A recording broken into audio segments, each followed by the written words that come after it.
بسم اللہ الرحمن الرحیم. فرمایا کہ بڑی ضرورت اس کی ہے کہ ہر شخص اپنی فکر میں لگے اور اپنے اعمال کی اصلاح کرے. آج کل یہ مرض عام ہو گیا کہ عوام میں بھی اور خواص میں بھی کہ دوسروں کی اصلاح کی فکر ہے، اپنی خبر نہیں. ہر آدمی چاہتا ہے دوسرا ٹھیک ہو جائے، دوسرا ٹھیک ہو جائے.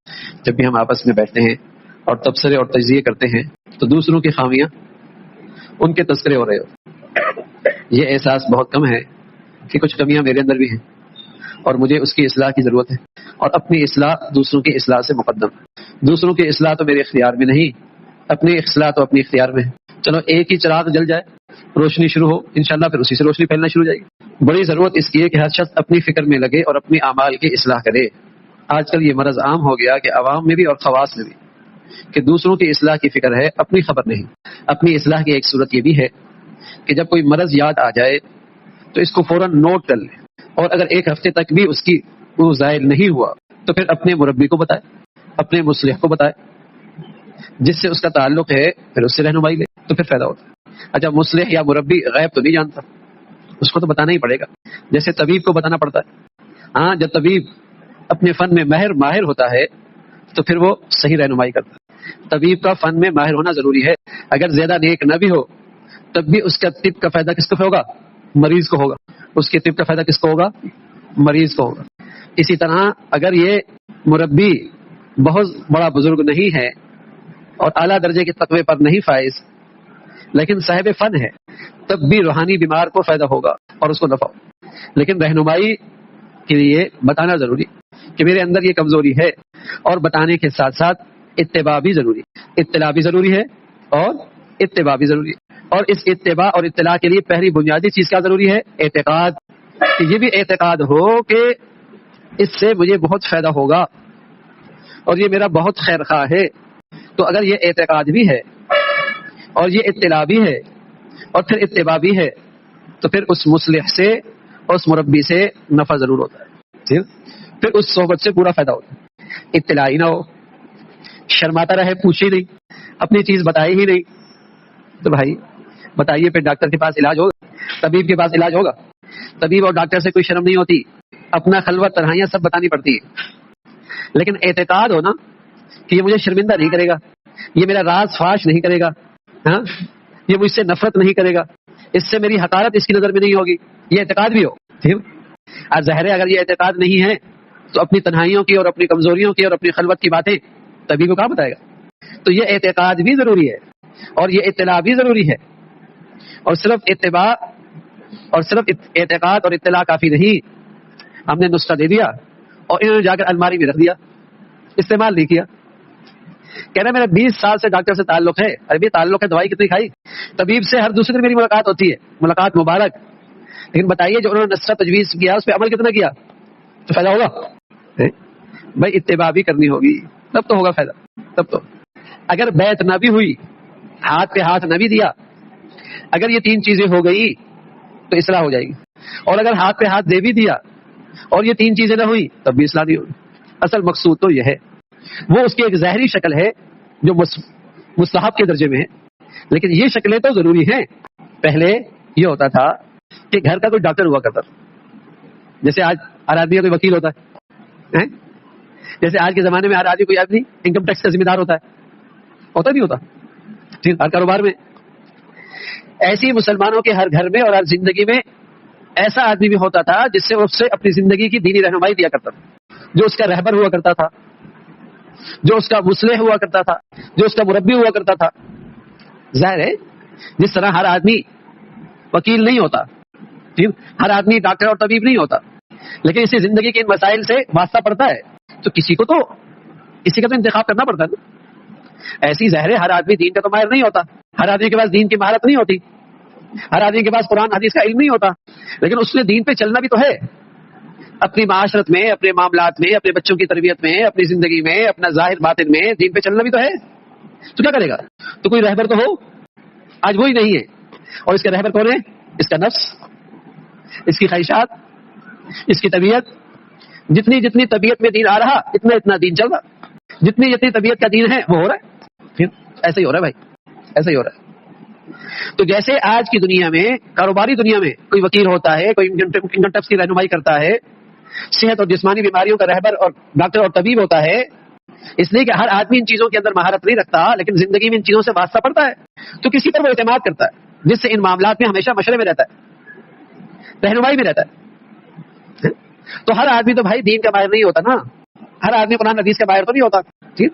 تو ایسی مسلمانوں کی زندگیوں میں کوئی دین کے معاملے میں اس کا بڑا ہوا کرتا تھا، جس کے ہمیشہ یہ مشورے میں رہا کرتا تھا، جس کی ہمیشہ یہ سرپرستی میں رہا کرتا تھا، ہمیشہ اس کی رہنمائی میں رہا کرتا تھا، اور اس کو اس پر اعتقاد ہوتا تھا، اپنے معاملات کی اطلاع کرتا تھا، اور پھر اس کے تجویز کردہ نسخوں کی اتباع کیا کرتا تھا، تو فائدہ ہوتا تھا، فائدہ ہوتا۔ اب نہیں رہا یہ، اور جب آج نہیں ہے تو یقین جانیے آج دین کا حال اچھا نہیں ہے۔ کہیں فکری گمراہیاں ہیں، کہیں سوچ کی گمراہی ہے، کہیں افکار خراب ہیں، کہیں نظریات میں گمراہی ہے، اور کہیں باطن کی روحانی بیماریاں ہیں، خاص طور پہ ظاہری اعمال تو آدمی بغیر رہبر کی بھی ظاہری زندگی میں آدمی دین پہ آ جاتا ہے، ظاہری زندگی میں جیسے ایک آدمی نمازی نہ اور حرم جائے تو نمازی بن جاتا ہے نا، اس کے لیے رہبر کی اتنی ضرورت نہیں ہوتی، اس وقت ماحول مل جائے تو داڑھی بھی آ جاتی ہے، ٹوپی بھی آ جاتی ہے، نمازی بھی ہو جاتا ہے، روزہ بھی رکھ لیتا ہے، وہ ساری چیز آ جاتی ہے۔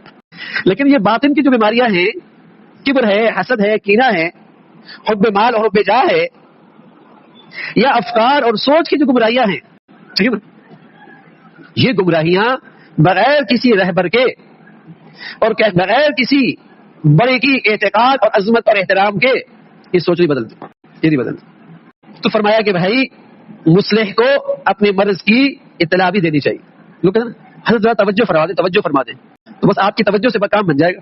تو بھائی اگر میری توجہ سے کام بنتا تو پیارا نبی تو ساری امت پہ توجہ ڈال دیتے، ساری ہدایت پہ آ جاتے، اپنے چچا پہ تو پتہ نہیں کتنی توجہ ڈالی ہوگی، ایسا نہیں ہوگا۔ ہاں جب اعتقاد ہوتا ہے، اطلاع ہوتی ہے، اتباع ہوتا ہے، پھر دل سے دعائیں بھی نکلتی ہیں، اور پھر وہ دعائیں توجہ بنتی ہے، اس کا پھر اثر ہوتا ہے، وہی توجہ ہوتا ہے۔ دل کی دعا کا نام توجہ ہے، لیکن یہ کس کے حق میں قبول ہوتی ہے؟ جس کے اندر خود بھی تو طلب ہو، خود بھی تو رجوع ہو، وہاں کام آتی ہے۔ بنجر زمین پر بہت ہی اچھا بیج بھی ضائع ہو جایا کرتا ہے، کیونکہ اس زمین میں صلاحیت ہی نہیں ہے، توجہ وہاں کیا کام کرے گی؟ وہاں توجہ نہیں کام کرے گی۔ تو اس زمین کے اندر کچھ صلاحیت تو ہو، طلب ہو، اطلاع ہو، اعتقاد ہو، اتباع ہو، پھر اس پر بیج ڈالا جائے تو زرخیزی آئے گی، نفع ہوگا، پھر فائدہ ہوتا ہے۔ فرمایا توجہ مرشد اس وقت نافع ہوتی ہے جب اس کی اطاعت کی جائے اور اس کے بتلانے کے موافق عمل بھی کیا جائے، اپنے کو اس کے ہاتھ میں مردہ بدست سے زندہ کر دیا جاوے کہ وہ جس طرح چاہے تم میں تصرف کرے، اس کے بعد توجہ کام آتی ہے، اور پھر یہ واقعی کیمیا ہوتی ہے، پھر واقعی کیمیا ہوتی ہے۔ فرمایا اندھا مادر ذات کو کیا خبر، نظر کسے کہتے ہیں، روشنی کیسی ہوتی ہے، اس طرح جن کی باطنی آنکھیں چوپٹ ہو جائیں وہ باطنی دولت کی حقیقت کو کیا سمجھے۔ جیسے کوئی آدمی مادر ذات اندھا پیدا ہو، وہ کیا جانے روشنی کیا ہوتی، وہ کیا جانے نظر کس کا نام ہے۔ تو ایسی جو باطنی روشنی سے محروم ہیں انہیں کیا پتا کہ باطن کی روشنی کیا ہوتی اور باطن کی کیا دولت ہوتی۔ اتقوا فراست المؤمن فانه ينظر بنور اللہ، مومن آدمی کی فراست سے بچو، وہ تو اللہ کے نور سے دیکھتا ہے، نور سے دیکھتا ہے۔ اب یہ باطن کی روشنی بڑھتی بھی ہے گھٹتی بھی ہے، بڑھاتی ہے تقویٰ اور گھٹاتی ہے گناہ کی ظلمت، گناہوں کی ظلمت اس باطنی روشنی کو ختم کر دیتی، اور تقویٰ اور پرہیزگاری اس روشنی کو بڑھاتی رہتی۔ تو ہر آدمی تو تقویٰ نہیں سمجھ سکتا، اس کو پتہ ہی نہیں ہوتا کہ کس سے بچنا ہے اور کتنا بچنا ہے، اور کسی چیز کے کرنے کی کیا حد ہے اور شریعت کے کیا حدود ہے، پتہ ہی نہیں ہے۔ تو جب پتہ نہیں ہے تو زندگی میں پھر کون ذمہ دار ہوتا ہے؟ تو بڑا ہوتا ہے، جس سے آدمی پوچھ کے چلتا ہے۔ دوائیاں تو بہت پڑی ہوئی ہیں، لیکن اس دوائی کے بارے میں، مقدار کے بارے میں کون بتائے گا؟ جو اس فن کا ماہر ہوگا۔ یا آپ نے میڈیکل اسٹور سے لیا اور کھانا شروع کر دیا، وہاں تو آپ رہنمائی ضروری سمجھتے ہیں کہ میاں کتنی دوا تجویز ہونی چاہیے، کیا مقدار ہونی چاہیے، کتنے اوقات ہونی چاہیے، کب تک کھانی چاہیے، اس کے لوازمات کیا ہے، پرہیز کیا ہے، ہوتا ہے۔ تو ایسی زندگی میں تقویٰ، ٹھیک ہے نا، تو پتہ تو ہو میاں شریعت ہے کیا، اور اس وقت شریعت کا یہ حکم کیا ہے، اس کی حد کیا ہے۔ تو جب تک یہ چیزیں پوچھ کے عام مسلمان نہیں کرتا وہ تقوی پہ نہیں چلتا۔ بس اوقات تقویٰ گلابی ہو جاتا ہے۔ کیا ہو جاتا ہے بھائی؟ گلابی کا تقویٰ کیا ہے کہ ایک آدمی لمبا کرتا پہنا ہوا تھا اور نیچے کچھ نہیں پہنا ہوا تھا، اب سامنے بد نظری ہو رہی تھی، اس نے کرتا اٹھایا اور آنکھوں کے سامنے رکھ دیا۔ یہ ہے جب دین کی سمجھ نہیں ہوتی تو مستحب کی خاطر آدمی حرام کر رہا ہوتا، یہ ہوتا ہے۔ اپنے خیال میں وہ سمجھتا بڑا تقویٰ ہے، اپنے خیال میں سمجھتا بڑا پرہیزگار ہے، سنت کی خاطر فرض چھوڑ رہا ہوتا ہے۔ جو چیز جائز ہوتی ہے اور ایک آدمی جائز کام کر رہا ہے اور یہ اس پہ نکیر کر رہا ہے، یہ اس کی غیبت کر رہا ہے اور حرام کا ارتکاب کر رہا ہے۔ مثلا ایک آدمی ہے کھڑے ہو کے پانی پی رہا ہے، اب یہ اتنا بڑا بزرگ ہے اور کھڑے ہو کے پانی پی رہا ہے، اب اس نے کوئی گناہ نہیں کیا اور اس نے گناہ کر لیا جو اعتراض کر رہا ہے اور یہ سمجھ رہا ہے میں بہت بڑا بزرگ ہوں، بڑا متقی ہوں۔ تو جب تک آدمی دین کی اور شریعت کے بارے میں رہنمائی نہیں لیتا اس کا تقویٰ نہیں ہوتا، تو بیچارے کو پتہ ہی نہیں ہوتا کہ شریعت کی حل کیا ہے اور شریعت میں اس کا حکم کیا ہے۔ اس لیے ہمارے بزرگ عام آدمیوں کو 6 نمبر دیتے کہ اس کے درمیان میں رہنا، ہاں اس میں بڑی خیر ہے، اس لیے کہ اس کے اندر استعداد اتنی ہے، اس سے باہر نکلے گا تو غلطی کرے گا۔ تو قدم قدم پہ جب آدمی رہنمائی لے گا، کوئی اس کی زندگی میں کی سرپرستی کرے گا، تب تو یہ کچھ چل پڑے گا، ورنہ تو میرے عزیزوں بہت مشکل، ورنہ اپنی طبیعت کا دین ہوگا، بس اپنی خواہشات کا دین ہوگا۔ بس اوقات یہ مستحب کو اتنی اہمیت دے گا جیسے فرض، اور فرض کو اتنی بھی اہمیت نہیں دے گا جتنا ایک نفل کا ہوتا ہے۔ جانتا نہیں نا بیچارہ، جانتا نہیں، ٹھیک دیکھنے میں آتا ہے، عمرہ کرے گا اور دوران سفر فجر کی نماز چھوڑ دے گا، سبحان اللہ، نفل کرنے نکلے تھے اور فرائض چھوڑ رہے اور خوش ہے میں تو ہر رمضان میں عمرہ کرتا ہوں۔ تو یہ ساری کمزوریاں اس لیے ہیں میرے عزیزوں کہ دین والوں کو دین کی زندگی میں کسی کو رہنما نہیں بنایا، کسی پہ اعتماد نہیں کیا، کسی کو اپنی زندگی کی اطلاع نہیں دیتا اور اتباع نہیں کرتا۔ فرمایا اللہ تعالیٰ کے محبوب بننا چاہو تو اعمال میں ہمت کر کے شریعت کے پابند رہو۔ ہاں ہمت کرنی ہوگی اور شریعت کی پابندی کرنی ہوگی، ظاہراً بھی اور باطناً۔ اب شریعت تو میں جانتا نہیں تو کیا کرنا پڑے گا؟ کسی سے پوچھ کے چلنا پڑے گا نا بھائی، کوئی تو میری زندگی میں ایسا ہو جس پر مجھے اعتقاد ہو کہ اس خوشی میں شریعت کی حد کیا ہے، اس غمی میں شریعت کی حد کیا ہے، اس معاملے میں شریعت کی حد کیا ہے۔ تو اللہ تعالیٰ کا محبوب بننے کے لیے تو شریعت پہ ہمت کے ساتھ عمل کرنا ہوگا، ظاہراً بھی اور باطناً بھی۔ اور باطن کا معاملہ اس لیے سنگین ہے کہ ان بیماریوں کے ہر آدمی کو تشخیص بھی نہیں ہوتی۔ جیسے آدمی ظاہر میں بالکل جسمانی لحاظ سے ٹھیک ہوتا ہے، وہ تو جب ایکسرا ہوتا ہے تو پتہ لگتا ہے میاں، وہ تو جب ٹیسٹ ہوتے ہیں تو پتہ لگتا ہے میاں اندر کون کون سی بیماریاں ہیں۔ ایسی باطنی بیماریوں کا حال بھی ہے، ظاہری لحاظ سے وہ معلوم نہیں ہوتی۔ ظاہراً بھی اور باطناً بھی اللہ کی شریعت کی اتباع کرو، اللہ کیا کرو، یعنی کچھ وقت اللہ کی ذکر کے لیے خاص کر لو، چاہے 10 منٹ کیوں نہ ہو، لیکن کچھ وقت ایسا ہو جو آپ اور اللہ بس ہو، اذکار، اور اہل اللہ کی صحبت میں جایا کرو تاکہ احساس باقی رہے، تاکہ نیک لوگوں کی صحبت میں آدمی کا ایکسرا ہوتا ہے کہ آدمی کو اپنی بیماریوں کا احساس ہونے لگتا ہے، اس صحبت میں جا کر اپنی کمزوریوں کا احساس ہونے لگتا ہے، یہ ایکسرا ہوتا ہے۔ اگر ایسی صحبت نہیں تو وہ اس کے لیے مفید بھی نہیں، وہ مشین خراب ہے۔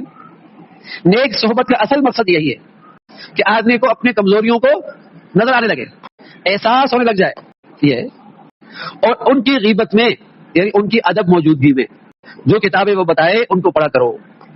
پھر کتاب بھی صحبت کے قائم مقام ہوتی، کتاب بھی صحبت کے قائم مقام۔